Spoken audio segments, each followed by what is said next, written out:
Assalamualaikum semua dan selamat datang ke Cakna Kewangan Summit 2020. Saya Nick Muhammad Izzul Asfar, host anda. Bersama kita pada sesi ini Tuan Ahmad Tirmizi Allah. Beliau merupakan seorang peguam dan juga pengasas Tirmizi & Co. Terlibat dalam pengurusan harta saya rasa telah hampir 5 tahun rasanya, kalau tak silap saya. Betul kan? Saya Ha. 2005 lagi saya buka firma. 2005 lagi. 2005 lagi. Maknanya dah lama lah, 15 tahun saya minta maaf. 15 tahun. 15 tahun. Dan juga beliau merupakan ahli jawatan kuasa penasihat Perbadanan Pembangunan Kampung Baru dan juga terlibat sebagai ahli jawatan kuasa syariah My Angkasa Amanah Sdn Bhd. Dan beliau banyak menulis buku yang berkaitan dengan pengurusan dan pembahagian harta pusaka. Saya kalau tak silap hampir 20 buku semuanya. Memang banyaklah dia menulis tuan ni. Dan selalu dijemput untuk memberi ceramah oleh pelbagai agensi untuk berkongsi ilmu berkaitan dengan pengurusan harta pusaka, wasiat, hibah, faraid dan sebagainya lah. Assalamualaikum Tuan Tirmizi. Assalamualaikum. Dan terima kasihlah kerana sudi meluangkan masa untuk berkongsi ilmu pada sesi kita pada kali inilah. Okey, tajuk Tuan Tirmizi ni, kalau dengar tajuk ni menarik lah, iaitu harta pusaka versus harta puaka. Pusaka dengan harta puaka. Okey, jadi sebelum kita huraikan tajuk tersebut, kalau bolehlah saya nak minta Tuan Tirmizi menceritakan sedikitlah bagaimana Tuan boleh terlibatlah dalam perundingan takaful dalam servis perkhidmatan pengurusan harta pusaka itu sendiri. Silakan. Assalamualaikum warahmatullahi taala wabarakatuh. Saya ucapkan terima kasih kepada pihak penganjur yang memberi kepercayaan kepada saya untuk bersama-sama di dalam satu program yang saya anggap program yang penting dan juga agak besar. Nama-nama yang terlibat tu kita jadi kecut sebenarnya sebab kita tengok nama-nama tu bukanlah staraf dengan yang bukan staraf saya lah sebenarnya. Tapi walau bagaimanapun saya akan cuba bagi komitmen yang terbaik untuk maknanya menjayakan program ini ke arah mencelikkan masyarakat tentang pengurusan kewangan yang salah satunya adalah berkaitan dengan pengurusan harta pusaka. Berkenaan dengan saya memilih untuk kita kata fokus kepada bidang pusaka ni, yang pertamanya sebab saya peguam. Sebenarnya peguam ni dia ada fokus dia tersendiri, dia ada kita kata bidang kemahiran, kepakaran masing-masing. Peguam ni dia tidak boleh mahir semua perkara. Secara teori bolehlah nak cakap teori, tapi secara praktisnya peguam tak nak dia kena memilih bidang mana yang dia nak fokus. Dia belajar semua perkara tapi bila dia praktis dia akan mula fokus. Dan saya betul lah kalau nak kata saya fokus kepada pusaka ni memang 5 tahun ni lah. Walaupun dah 15 tahun buka firm, tapi sebelum ni saya buat tetapi buat banyak perkara yang mana fokus tu boleh dikatakan sejak 5 tahun ni saya fokus. Bila umur mencecah 40 lah. Bila umur mencecah 40, kita dah fikir lain, kita dah ambil pengalaman semua benda, kita pergi buat court litigation, kita buat conveyancing, kita buat kes orang bercerai, berebut anak apa semua kita dah buat. Jadi kita rasakan bidang pusaka ni tak ramai peguam yang fokus. Dia tak ramai. Satu lagi sebab saya diberi mungkin sedikit kelebihan untuk membuat kiraan faraid kat situ. Sebab kadang-kadang legal urusan pusaka di mahkamah apa semua tu ramai lawyer yang tahu, tapi bila nak kira pembahagian faraid sebab dia ada ilmu matematik yang khusus, yang ustaz pula dia tahu kira faraid tapi dia tak tahu urusan mahkamah apa semua. Jadi saya ni macam tahu dua-dua bidang, jadi saya rasa terpanggil biar saya duduk kat sini lah untuk menjadi pengimbang di antara yang ustaz yang dengan lawyer kat sini. Jadi itulah saya semula jadi fokus tu. Itulah peluangnya. Okey, menarik sekali. So kita pergi kepada tajuk harta pusaka versus harta puaka. Okey, apakah yang Tuan Temizi boleh huraikan dengan tajuk tersebut lah. Tajuk ni memang saya tengok awal-awal tu macam okey, suatu benda yang menarik lah untuk dihuraikan. Untuk apa, Hmm. kita nak tarik apa crowd untuk untuk minat tu mungkin kena buat tajuk-tajuk yang macam tu lah.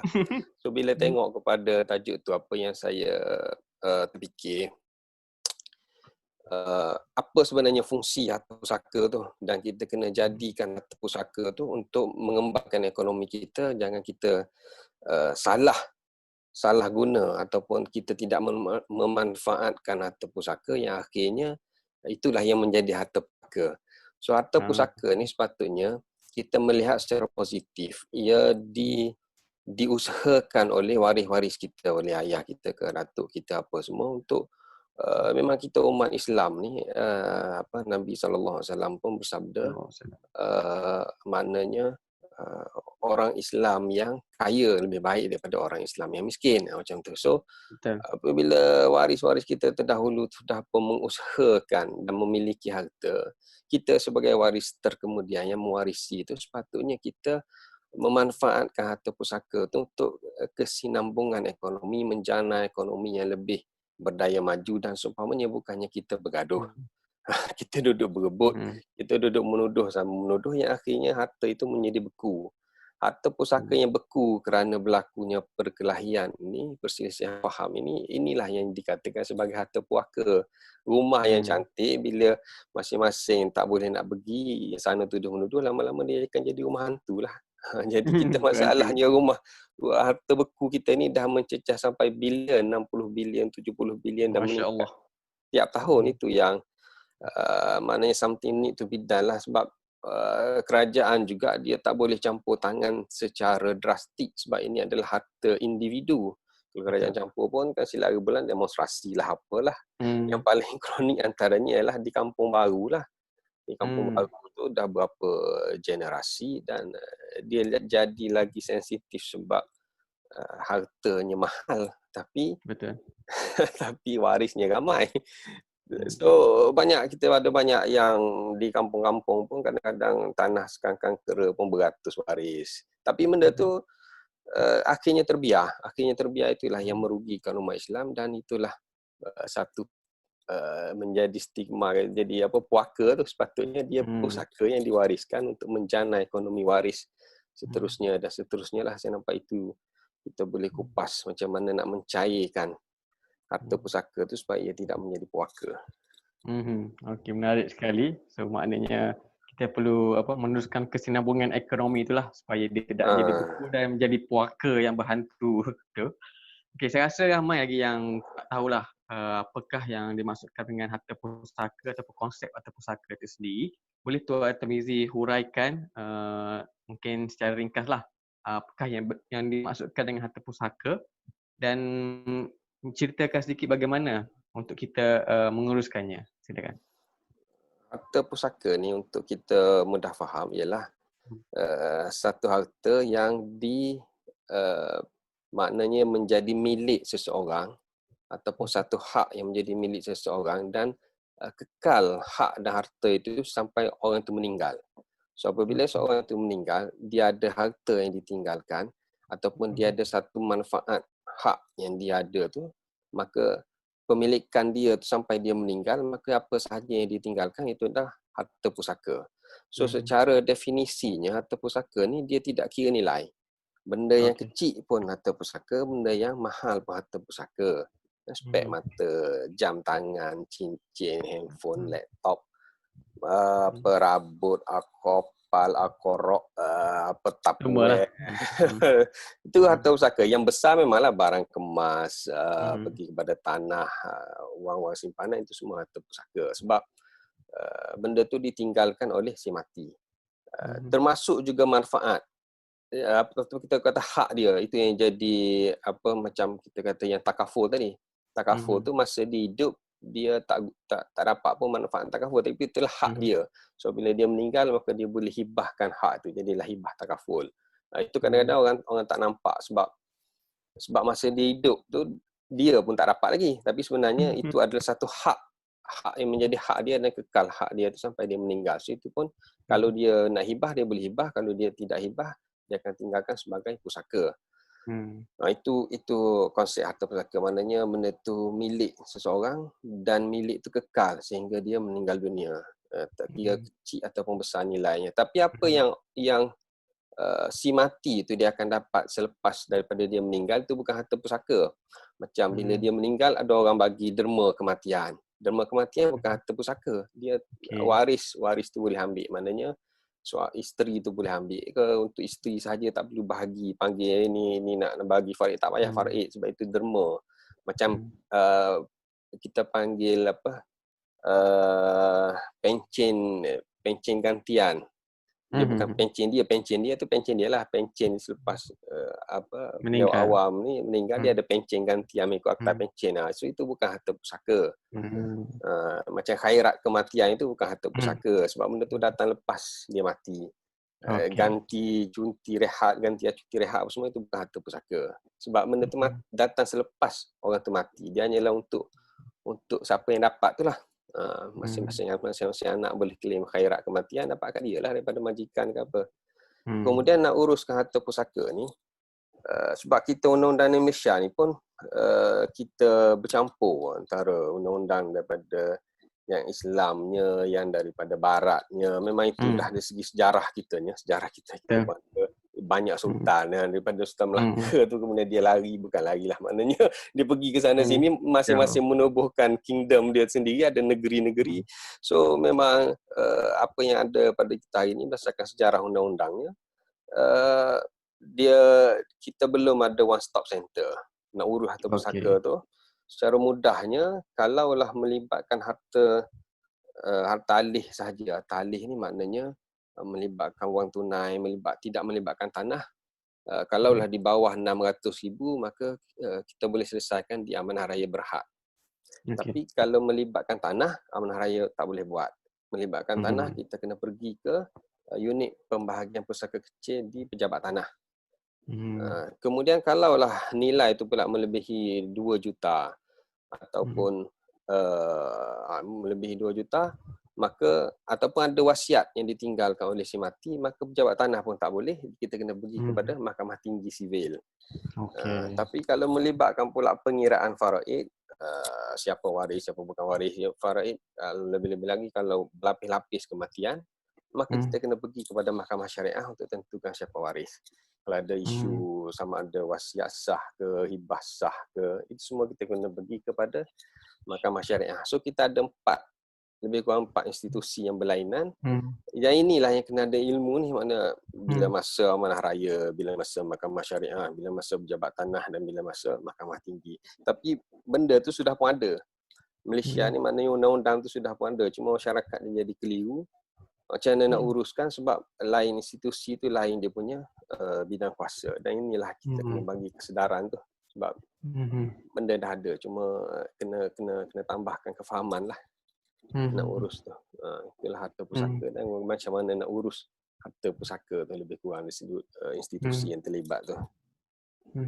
Okey, menarik sekali. Maknanya kita telah ada satu sistem yang agak lengkap lah untuk menguruskannya. Cuma pendedahan mungkin kurang dari segi masyarakat lah tentang bagaimana untuk menguruskan. Ada 4 institusi yang terlibat dan cara birokrasi kerja pun berbeza sekali. Okey, soalan seterusnya, bagaimanalah cara untuk kita mengelakkan harta pusaka tu menjadi harta puaka. Supaya kita tak nak harta pusaka tu tukar nilainya ataupun sifatnya pada harta puaka. Silakan. Dia yang pertamanya kita kena ada ilmu lah. Kita kena ada ilmu. Dengan ilmu tu kita yang hidup ni lah. Yang dah meninggal tu kita kena uruskan lah. Kita selaku waris, kita yang hidup ni dulu, kita sendiri yang ada ilmu, kita kena cari ilmu dan kita kena siapkan dari sudut perancangan pewarisan. Sekarang ni kita bagi, ini pun antara program-program untuk menyedarkan tentang perancangan lah, perancangan kewangan. Kalau dalam bab pusaka ni, saya suka istilahkan sebagai perancangan pewarisan. Sebab kalau kita istilahkan sebagai perancangan pusaka, macam macam rancang nak mati ya. Jadi pewarisan tu bunyi dia tu lebih cantik, perancangan Positif sikit pewarisan. lah. Perancangan pewarisan, mana macam mana kita nak rancang pewarisan kita kepada waris-waris kita. Maka timbullah instrumen-instrumen yang ada dalam Islam ni. Kita ada instrumen hibah, kita ada wakaf, kita ada wasiat. Tapi benda ni kadang-kadang orang ingat dia faham tapi sebenarnya dia tak faham. Dia wasiat Melayu lain dengan wasiat Islam. Itu pun Wasiat satu Melayu. masalah. Wasiat Melayu kan dia kata cucu aku orang perempuan ni kahwin dengan lawyer ni nampak handsome. Nanya kita pergi tempat dia wasiat macam tu pula nanya. Itu bukan punya wasiat yang sebenar. Itu je pesanan-pesanan yang orang kata yang tidak mengikat waris lah. Jadi kita kena faham faraid tu dulu, struktur pewarisan kita. Lepas tu dengan adanya instrumen-instrumen yang dibenarkan dalam Islam tu kita boleh rancang. Tapi bukannya kita rancang tu semua kita tak tinggalkan kepada faraid. Ada benda yang kita perlu tinggalkan, ada benda yang kita perlu buat perancangan. Itu yang orang yang hidup. Bagi yang mati tadi pula, kita kena uruskan waris kita yang dah meninggal tu. Macam tadilah kita kena faham 4 institusi terlibat tadi. Dan kita kena pandai teka waris lah. Kita kena pandai. Sebab kita dah jadi waris, kita berfungsi sebagai waris, kita jadi orang yang akan mewariskan harta, kita kena bertindak sebagai orang yang mewariskan harta dengan kita buat segala perancangan dari sudut instrumen tadi, instrumen yang ada. Jadi bagaimana kalau orang biasalah dia ingin mengetahui ataupun belajar tentang ilmu pengurusan pewarisan itu, ke mana dia boleh pergi? Channel dia di mana? Sila. Itulah dia sebab ilmu perancangan pewarisan dia memanglah tak ada untuk public. Dia memang di universiti adalah bagi pelajar yang ambil jurusan tu. Jadi ini pun perlu dibangunkan lah. Yang ada ilmu ni contohnya mereka yang nak terlibat sebagai ejen pewarisan di syarikat-syarikat amanah contohnya. Syarikat amanah seperti Salihin Trustee, Amanah Raya, macam Wasiat Shop, Mat Angkasa Amanah Berhad. So mereka ni akan train ejen-ejen dia orang ni. So ilmu tu hanya untuk sekadar ejen saja. Dia masih lagi belum terbuka kepada public. Sebab itulah saya cadangkan contohnya macam kewangan ni kita ada yang bawah bank negara tu. Yang mana? IRSA Isra' apa? ISRA apa semua tu yang IFIM semua tu. IFIM. So dia perlu perluaskan dia punya syllabus itu untuk masukkan juga pewarisan tu sebagai satu itu sebagai public. Kan kita ada kita panggil penasihat kewangan Islam, kita ada penasihat kewangan yang biasa. So kita kena ada juga satu pengiktirafan siapa nak belajar sijil tentang pewarisan apa semua tu. Institusi yang ada tu dia hanya perlu perluaskan lagi dia punya tu, tapi kena buat perbincangan lah macam mana sudut sini semua supaya masyarakat pun boleh pergi ke situ. Selain itu maknanya tugas-tugas pendakwah lah, tugas-tugas ustaz, tugas-tugas mana tugas saya kalau orang jemput faham kena bercakap macam ni lah, program macam ni lah. Sebab dari sudut silibusnya kita tidak buka sebagai umum lagi lah benda-benda macam ni. Tak ada dalam SPM bab berapa apa semua, tak ada benda. Betul.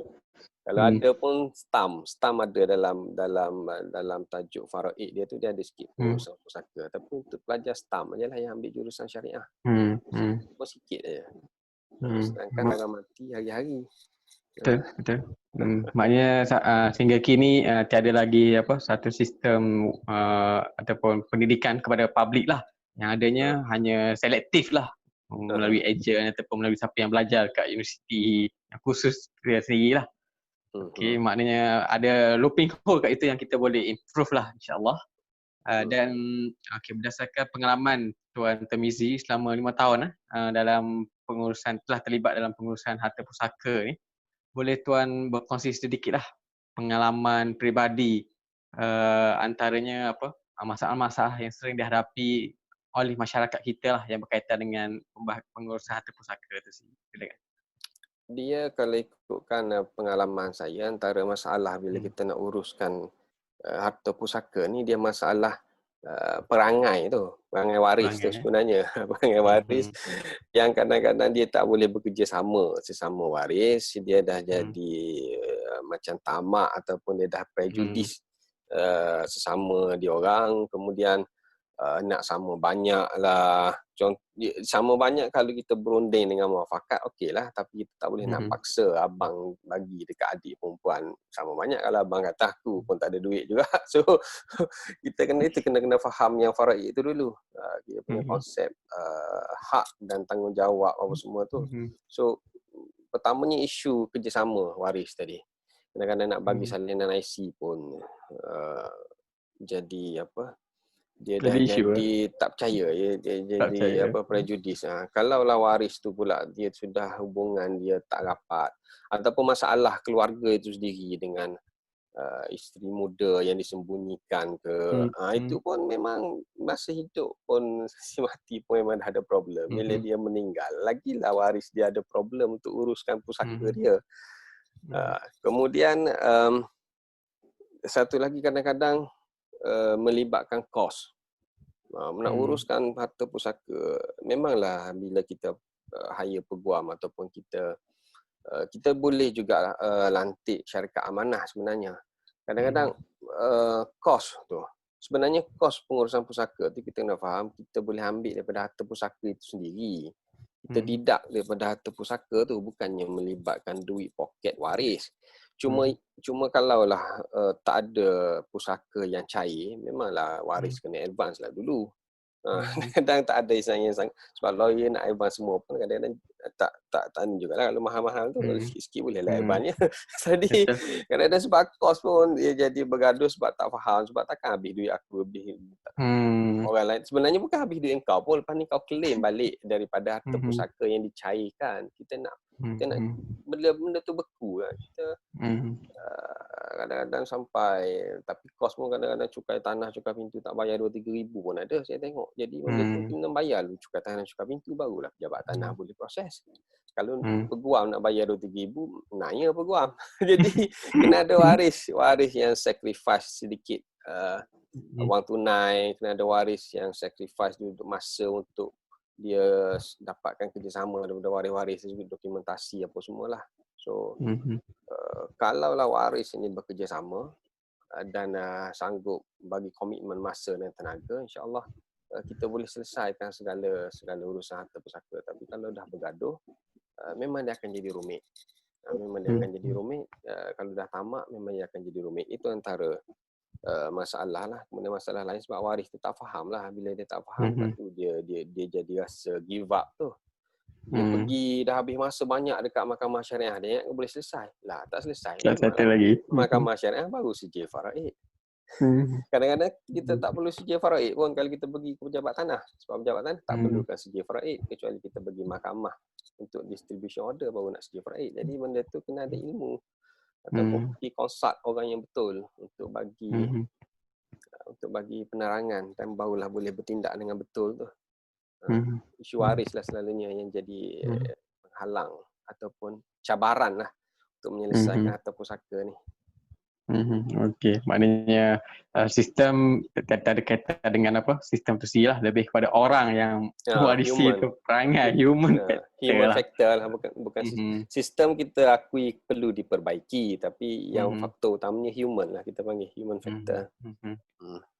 Jadi boleh Tuan Temizi beritahu lah kenapa sesuatu harta pusaka tu dibekukan ataupun proses tu selalu mengambil masa yang begitu lama sampai bertahun-tahun. Kenapa boleh jadi keadaan macam tu?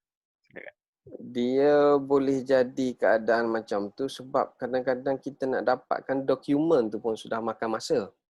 Sebab bila si mati tidak meninggalkan wasiat, dia tidak ada pentadbir. Jadi pentadbir perlu dilantik di kalangan ahli waris. Kalau si mati meninggalkan wasiat, dia sudah tinggalkan siap-siap siapa yang akan tadbir. Kalau dia siap-siap dalam wasiat dia, contohnya saya lantik Nik jadi mentadbir. Jadi Nik waris tak sokong Nik pun tak apa sebab wasiat tu ada. Tapi bila dia tak ada, contohlah nama Nik tu. Kalau lah tak ada tu, tak ada pelantikan. Jadi waris tu kena mesyuarat sama dia sendiri. Itu pun kadang-kadang dia nak pilih abang sulung ke adik bongsu ke. Jadi payah. Lepas tu nak bagi dokumen lagi. Jadi benda tu bergantung kepada kerjasama tadi. Dan memang kita akui juga kadang-kadang bila pergi ke pejabat tanah tu kita masih lagi kekurangan kaki tangan. Sebab tu saya kata unit pembagian pusaka kecil ni kerajaan pun kena upgrade lah. Kena jadikan dia satu jabatan, train lebih ramai staff. Itu dari sudut kerajaan lah supaya sebab sekarang ni memang kita akui agak lambat juga bila submission tu dibuat. Kadang-kadang makan masa 3-4 bulan baru boleh panggil bicara. Itu dari sudut sistem kerajaan lah. Kerajaan macam di Felda macam mana. Sebab Felda sekarang ada banyak generasi. So pewarisan di Felda tu kecil aja unitnya. Felda lebih kepada ini komplain ni. Lebih investment ke apa. Tapi dia kena ingat juga pewarisan Felda tu penting. Itu dia sudut nak improve tu supaya pewarisan ni dapat berjalan lebih cepat. Dia kena besarkan unit-unit tu supaya tackle urusan pewarisan tu sudut kerajaan ni, sudut masyarakat ni tadi kena celik ilmu, bekerjasama, barulah. Sebab sistem kita memang kita kena beku sebab kita tak nak tersalah bagi harta pusaka kepada orang yang tidak berhak. Itu sudut undang-undang kan memang macam tu. Tapi kalau kita terlalu strict juga, terlalu strict sehingga kan nak tu nak ni jadi susah juga. Jadi kita nak menyeimbangkan tu memang dia akan makan masa jugalah untuk mana kita perlu longgar, mana kita perlu ketat tu. Tapi yang ada hari ni saya rasa tidaklah terlalu ketat dan tidaklah terlalu longgar lah yang Malaysia ni. Dia boleh buat, tapi kita boleh improve lagi lah dari sudut sistem tu. Dia kena ada sama-sama lah sistem dengan human tadi. So maknanya apa yang kita tengah ada sekarang ni hampir 60 bilion ada buku tu masih lagi dalam proses pengurusan pembahagiannya. Belum lagi selesai lah maknanya. Kebanyakannya tu kadang-kadang geran tanah nama moyang apa semua itu saya tak tahu macam mana nak selesai. Itu jadi kalau kita ikut data tu memang menggerunkan lah di pejabat tanah tu berapa banyak geran tanah nama orang mati. Daripada data tu lah dikumpulkan jadi sampai saya ingat 60-70 bilion kot. Kalau nak data lebih tu kena tanya Amanah Raya kot. Amanah Raya yang pegang banyak data tu sebab dia badan kerajaan. Masya Allah, memang benda ni agak satu merusingkan jugalah sebab makin tahun makin meningkat bukannya makin berkurangan. Satu inisiatif yang proaktif perlu diambil bersamalah bersama dengan sistem sendiri dan juga pewaris tu sendiri lah. Sebab tu kita perlu ada pendedahan ilmu tu sendiri supaya kita dapat membantu untuk melancarkan dan mengurangkan harta puaka ataupun harta pusaka yang dibukukan tu sendiri lah. Dan kita pergi ke soalan seterusnya, boleh Tuan Tarmizi beritahu kita apakah antara salah faham lah orang kita terhadap pengurusan harta pusaka tersebut. Silakan. Yang ramai salah faham yang pertamanya masyarakat masih lagi tak faham siapakah waris faraid dan siapa bukan waris faraid. Ini yang basic sebenarnya sebab ada setengah masyarakat tu dia menafikan hak ibu dan bapa. Dia kata ini harta pusaka dapat kat anak isteri dia je lah. Ini salah faham lah sebab ibu bapa kita tak boleh nafi hak ibu dengan hak bapa. Bila seorang itu mati, kalau dia masih lagi ada ibu bapa memang berhak kepada harta dia. Bukannya ibu bapa itu tamak. Bukan, sebab ibu bapa ni dia tidak terhalang. Bila anak mati memang mak ayah dapat. Dia adalah waris utama yang tidak dihalangi oleh sesiapa pun. Yang terhalang ialah adik-beradik. Adik-beradik ni kadang-kadang dia lebih-lebih pula nak ambil tahu harta. Padahal dia bukan waris. Dia bukan waris sebab dia sudah pun terhalang dengan sebab si mati sudah pun ada anak lelaki ataupun si mati sudah pun ada ayah. Jadi adik-beradik tak perlu campur tangan. Lebih-lebih lagi lah kalau mak saudara campur tangan lagi lah jauh. Kadang-kadang kita jangan terlebih cakna pula sebab kita tidak ada hak tu. Kita akan mengganggu orang yang berhak tu. Orang berhak, kita bolehlah nak cakna tadi sekadar memberi nasihat, tapi kita jangan salah guna kuasa tu. Kita just bagi nasihat, kemudian waris tu yang akan buat decision. Janganlah waris pula dia kena faham lah dia hak dia tu. Sebab itulah saya kalau pasal pusaka ni saya hanya panggil waris-waris yang berhak saja. Waris yang tak berhak tu ke tepi dulu. Mana menantu ke apa duduk kat tepi dulu. Sebab kita kena faham inilah yang kena buat decision, dia nak setuju sama banyak ke, dia nak bagi macam mana ke. So kena faham struktur waris. Itu yang salah faham. Salah faham yang kedua tu salah pergi institusi tadilah. Dia ingat dia pergi mahkamah syariah boleh selesai semua perkara. Tak. Dia ingat bila dia ada hibah takaful boleh selesai semua perkara. Tak juga. Dia ingat kadang-kadang duit KPSP dah nama dia guna suka-suka hati dia. Bergaduh sebab benda tu perlu difaraidkan. Jadi ilmu tentang institusi, ilmu tentang kat mana nak urus harta pusaka, dia channel yang mana yang sepatutnya, kemudian siapa waris, siapa bukan waris. Itu yang salah faham yang banyak berlaku lah. Apabila suami mati, data dah pakai isteri je semua. Bukan macam tu. Isteri ada bahagian isteri, ada bahagian anak, ada bahagian mak. Isteri di Malaysia ni kita ada pula bahagian harta semencarian. Sebenarnya isteri itu tidaklah dianiaya. Cuma dia kena faham lah setakat mana hak dia tu pun. Si anak pun kalaulah anak tu dah besar pun dia tak boleh kata kena bagi dekat mak lah. Kalau dia memang hak dia dan dia pun perlu, dia tak wajib bagi pun pada mak je. Walaupun ialah bagi pada mak atas dasar kita menghormati mak sebagai isteri kepada si mati, isteri kepada ayah kita, mak kita juga. Tapi kalaulah kita pun nak juga tu maknanya mungkinlah pada masa tu kita perlulah. Sebab kadang-kadang ada anak ni bagi kat mak sebab terpaksa. Sedangkan dia lebih memerlukan. Terpaksa? Sebab dia lebih memerlukan. Saya tengok dia contohnya new couple ke, dia perlu juga bila isteri dia mengandung nak lahir anak, banyak agak kos-kos yang terlibat. Sedangkan mak dia ni dah kaya pun sebenarnya. Ayah dia mati dapat kat dia lah. Dia tak rasa bersalah pun. Kan, si mak pun dia kena faham lah kalau dah. Sebab hak anak lebih banyak daripada hak isteri. Dari segi pusaka ni hak anak lelaki lebih banyak daripada hak isteri. So kalau semua faham, dia tak akan jadi bagi secara terpaksa apa semua boleh memahami. Dan mana kalau bagi pun secara redha meredai dengan ikhlas apa semualah. Jangan bagi secara salah faham tu. Jadi mengungkit tu jadi tak best lah. Pada salah faham dia akan ungkit lah. Itu lebih kurang salah faham tu tentang siapa waris, macam mana nak urus. Itu banyak yang salah faham. Okey. So maknanya kita nampaklah poin kat sini iaitu pendedahan ilmu lah, saya boleh katakan kurang di situ, agak cetek lah dalam kalangan masyarakat kita dengan isu-isu ni lah. Jadi kalau berdasarkan pengalaman tuan sendiri, proses yang paling singkat sekali berapa lama untuk settlekan pengurusan harta pusaka tu berdasarkan pengalaman tuan? Singkat pun saya ingat dalam 2 bulan lah.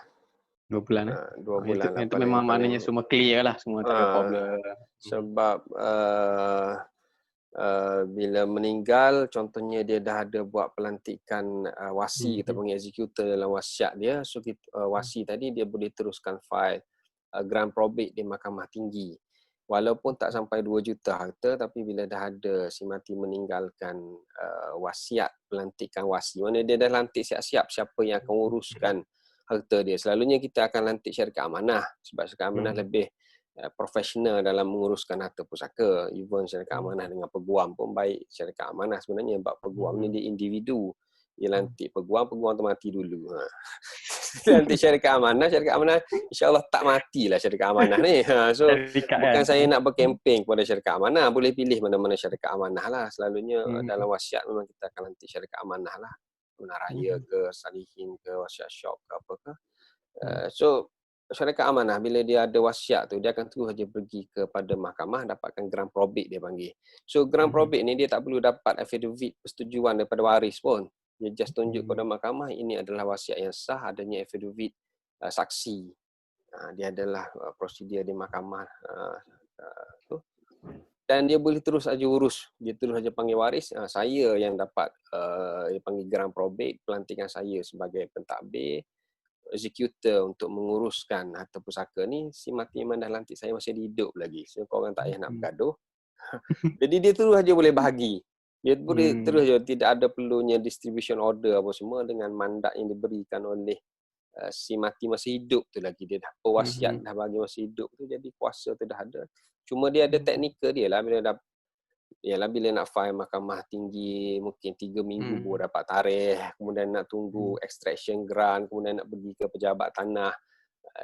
Memanglah benda tu 2-3 bulan itu dah kira okey lah tu bagi saya, berbanding dengan 2-3 tahun. Berbanding dengan apa, sebab kita bimbang 20 tahun kalau lama lagi tu dia jadi mati pula, berlapis-lapis, dia jadi makin susah lah. Makin susah kita nak trace tu. Gitulah. Okey. Mana situ ada kepentingan lah terhadap wasi tu sih, yang mana menamakan seorang untuk mentadbir harta kita selepas kita meninggal lah. Okey, saya pergi kepada soalan terakhir lah. Boleh Tuan Tamizi bagi sedikit nasihat lah kepada semua penonton kita pada kali ini tentang kepentingan pengurusan harta pusaka, dan juga apakah yang dia orang boleh lakukan sekarang supaya mengelakkan harta pusaka tu menjadi harta puaka di masa akan datang. Silakan. Nasihat saya yang pertamanya, kita kena tambahkan ilmu lah. Yang pertamanya tentang ilmu faraid tadi. Ilmu faraid, ilmu antara ilmu yang akan pupus lah, akan hilang di akhir zaman. Yang akan hilang di akhir zaman itu memang hadis Nabi sallallahu alaihi wasallam. Baginda Nabi sallallahu alaihi wasallam bersabda, pada suatu masa nanti kamu mana susahlah sukar untuk jumpa orang yang boleh memutuskan urusan pusaka di antara kamu.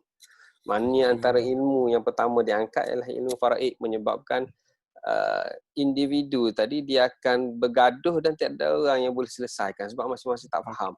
Yang ini cakap macam ni, yang ini cakap macam ni. Ini sebenarnya bukan nak menakutkan, tapi nak menggalakkan orang belajar ilmu faraid tu.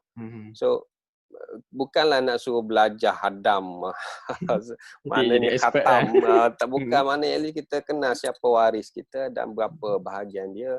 Anak angkat tak terima harta faraid, jadi kita kena siapkan instrumen untuk anak angkat, macam tu. Bila kita faham ilmu faraid yang basic tadi, kita boleh teruskan dengan buat instrumen lah. Kita boleh buat hibah. Kadang-kadang orang excited sangat nak buat hibah tapi dia tak faham apa pun. Dia kena ada knowledge tu dulu kepada siapa dia nak hibahkan, sebab kalau hibah secara tidak adil, ini juga tidak digalakkan oleh Islam sebab waris tu akan jadi bergaduh. So kita kena hibahkan secara adil. Kita faham need, apakah keperluan waris kita. Yang ni anak angkat kita kena secure hak dia masa kita hidup lagi. Yang waris ni pun ada yang bahagian faraid dia. Jadi kita kena susun mengikut instrumen tadi selepas kita faham. Lepas tu kita kena faham tentang peranan institusi yang terlibat tadilah, yang saya kata 4 tadi, supaya kita boleh uruskan waris kita yang meninggal tu pula.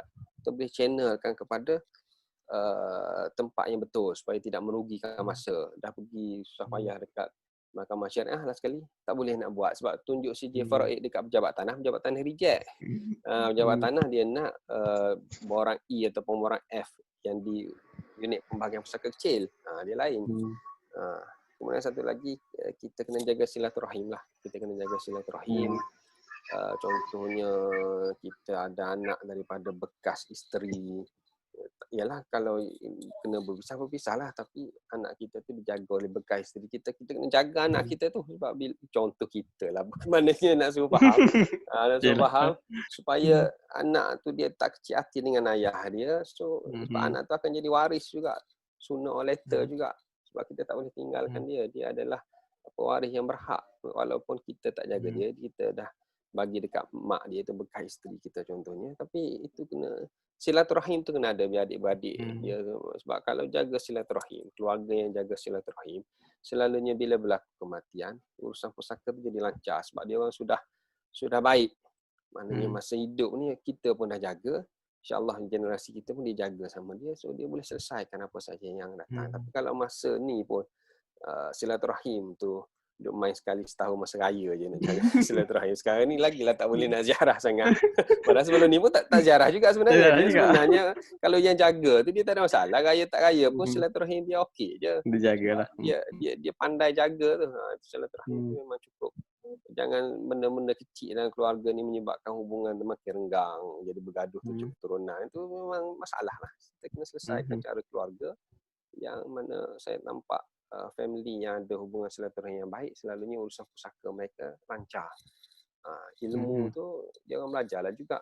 Kadang-kadang sebab silaturahim yang kukuh tu, lepas mati tu baru nak belajar sikit-sikit pun, oh macam ni, okey tak apalah, kita bincang sama kita, selesai.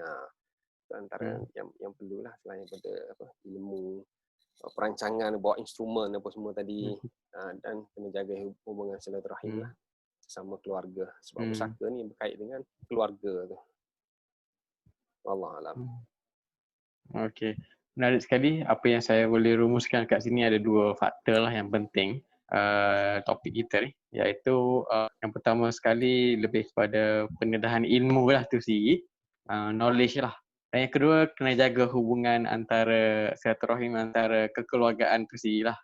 Sebab kalau tahu ilmu pun kita still tak okey dengan family kita, tak jadi juga lah. Seorang itu memang perlu ada toleransi lah antara kita semua.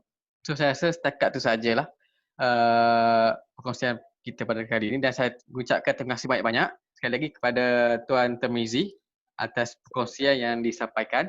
Saya berharap sangat-sangat semoga anda semua yang menonton dapat belajar sesuatu dan dapat mengambil inisiatif lah untuk belajar dengan lebih lanjut lagi mengenai pengurusan pewarisan. Dan sekiranya ada semua lebih cantik kan daripada pengurusan kewangan atau pengurusan harta pusaka, pengurusan pewarisan. Yes, dan sekiranya anda semua ingin menghubungi Tuan Termizi, boleh follow beliau di media sosial beliau dan juga di website beliau. InsyaAllah lah segala butiran mengenai itu akan ada dalam website kita ini. Dan saya rasa setakat itu saja, dan insyaAllah kita akan jumpa lagi pada sesi yang akan datang. Assalamualaikum warahmatullahi taala wabarakatuh. Waalaikumsalam warahmatullahi wabarakatuh.